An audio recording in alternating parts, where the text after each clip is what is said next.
Role-playing games like Dungeons & Dragons are all about adventure, peril, and epic battles between good and evil. But really, the fantastical world shares a lot in common with the real world when you think of it. I'm talking about money, treasure, booty, fortune. I don't think I have ever played a game of Dungeons & Dragons without the mention of booty or treasure.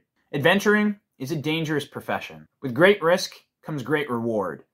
And if you want to wow your players at the table, then you're gonna have to wow them with the treasure and loot that you place before them. So roll to hit that subscribe button and multi-attack that like button, because today we're talking about treasure. Play the intro.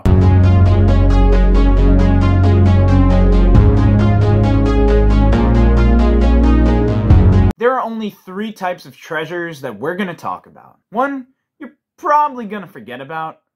2, you're going to want your players to use. And 3, the magical items and treasures that might derail your entire campaign if you aren't frugal with them when you give them out to your players. Number 1, the mundane and heavy stuff that we forget about all the time. Because who keeps track of encumbrance anyway? This includes large pieces of artwork, gemstones that your players are probably not going to use as a spell component later on, creature parts that your party members salvage and probably will sell later. This type of treasure can more or less be converted freely into coin. So tell me, lad, are you looking to earn some coin?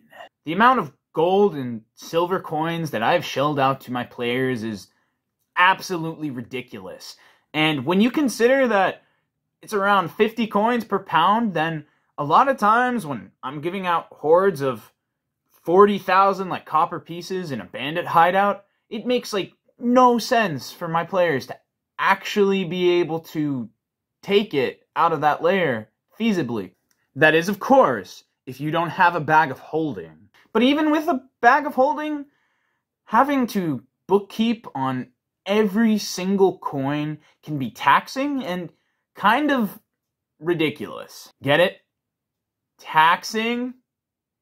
Jokes aside, I think that a great way to improve the currency system in your game is to completely rip off another currency system from another role-playing game. No shame on this YouTube channel. In the D20 Modern System Reference document, which you should totally check out because it's kind of like a more modern spin on like similar Dungeons & Dragons mechanics, wealth is actually a static modifier that it's adjusted by a few things like your background, but ultimately every time you want to make a purchase, you actually have to roll a wealth check. So for D&D, we can do the same. Just roll a d6 at first level, and if you're a noble in your background, roll 2d6. When your players find an item that they want to purchase, have them roll a wealth check. If they fail the wealth check, tell them they can't buy it. But if they want to buy it, tell them that they can roll an additional d6 and subtract that number from their wealth modifier to add it to the check. You get this system where you can essentially squander your wealth, but it's really cool because it's still up to the dice. The other thing is you can have party members pool together dice of wealth for wealth checks. So you can have really interesting, almost like cooperative dice rolling events in your game, which I think can be a lot of fun sometimes. Instead of having to say, oh, you count all the treasure in the bandit's hideout, and you find 10,000 silver coins or whatever, you can literally just say, oh, distribute 4 or 5 wealth points amongst the party. It's simple, it gets to the point, and it's just cool because it ultimately involves rolling more dice. And there's nothing wrong with rolling dice. The second type of treasure in Dungeons & Dragons that comes to mind to me as the DM are one-time consumable items that I, as the Dungeon Master, want my players to use. Potions, I think, are the most common type of treasure that falls in this category, but we also have scrolls and even gemstones are somatic components that can be used to perform certain spells. The biggest problem with these treasures is they're very scarce, and often their scarcity causes players to want to save it for later, which is great, but a lot of the times when you save stuff for later on your character sheet, you forget about it. A great way to give your players consumable, one-time use treasure that is cool and fun to use is to basically pull a Skyrim on them. I'm going to just make the blanket assumption that if you're watching a video on Dungeons & Dragons, there's a pretty above average chance that you have watched Skyrim or played Skyrim before. If you haven't, comment down below. But in Skyrim, a lot of the early parts of the game, like the tutorial and I think maybe Bleak Falls Barrow, they literally have items that are prepped for you before you walk into upcoming encounters. So in my games, I usually give my players the ability to find a magical potion or a scroll that can be extremely useful in upcoming difficult combat. Because I'm a nice DM. The truth is that I make my encounters pretty challenging on purpose because I just like challenging my players every time they have to roll initiative. Now, that's just my personal style, but I think to the players, it can be a lot more rewarding when combat is something you constantly have to try really hard to succeed in. But giving my party useful, consumable treasure that is often pretty well telegraphed into how it can be applied to a difficult encounter usually ends up with my players using those items, and both sides of the aisle are happy. If they use it, they won't forget about it, and use the Dungeon Master won't feel like, oh, they just missed the point of what I was hoping they would do. The third type of treasure in Dungeons & Dragons is the stuff that everybody wants, but everybody fears. Magic items and artifacts. As the Dungeon Master, I want my players and my creatures to use badass, awesome magical items.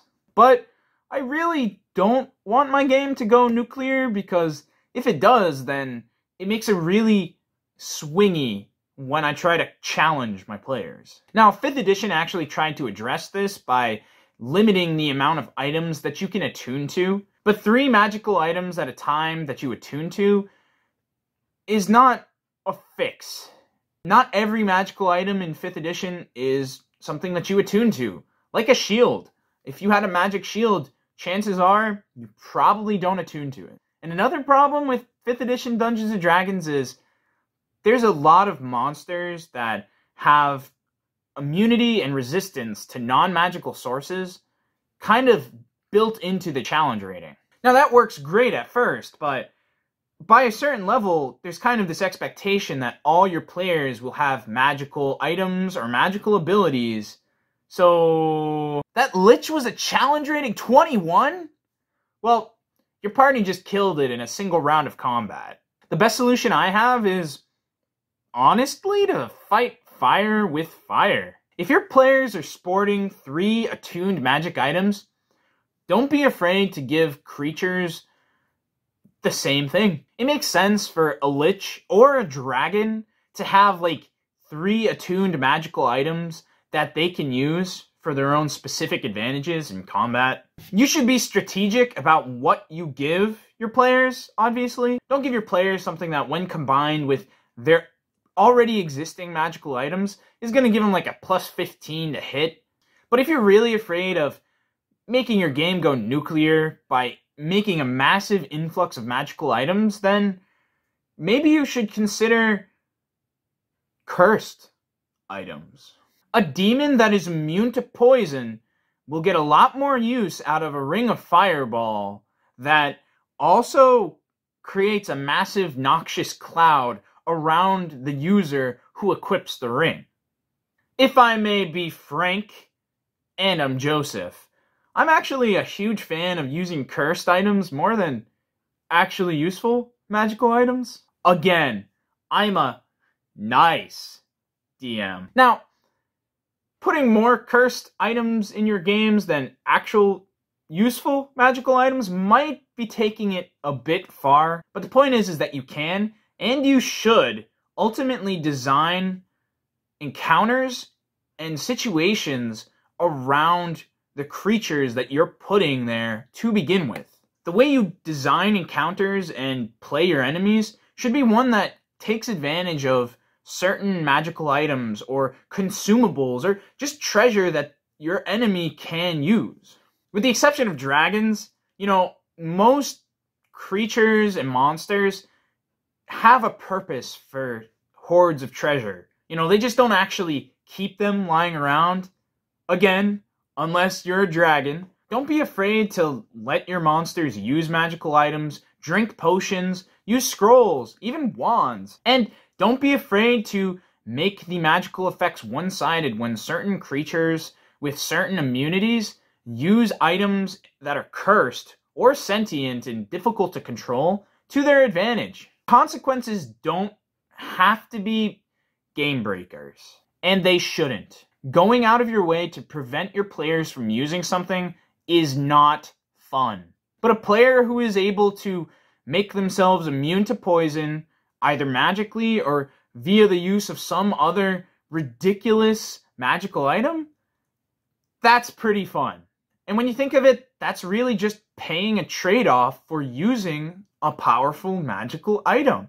Philosophically, I think that a lot of magical usage should have a trade-off. At the end of the day, you're a dungeon master. Your word is law. So get out there and have fun counting your treasure.